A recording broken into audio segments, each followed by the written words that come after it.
युवा पीढ़ी के बच्चे हमसे पूछते हैं कि सूर्य को जल क्यों चढ़ाते हैं, क्या सूर्य हमारे जल को स्वीकार करते हैं।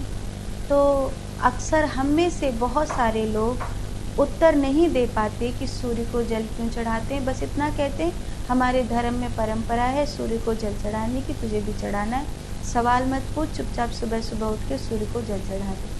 लेकिन उसके पीछे का एक लॉजिक है जो आपको आपके बालकों को बताना चाहिए, और वो ये है कि जब हम उगते हुए सूर्य को जल चढ़ाते हैं तो सूर्य की पहली पहली किरणें पानी के पार होकर हमारे आज्ञा चक्र पर पड़ती हैं, और ऐसा होने से हमारी मेधा शक्ति, हमारी ओरा, हमारी तेजस्विता में बहुत वृद्धि होती है और हमारे शरीर का अग्नि तत्व संतुलित होता है।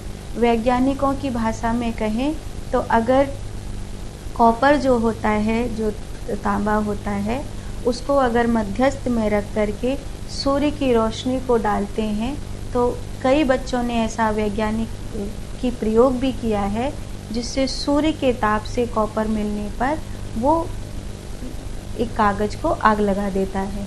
तो जब हम तांबे के लोटे में जल लेकर के खड़े होते हैं और अपने सिर के ऊपर के हाथ करके जल डाल रहे होते हैं तो एकदम नहीं उड़ेला जाता है, धीरे धीरे करके जल डालते हैं। ओम घृणी सूर्याय नमः मंत्र का उच्चारण करते हैं।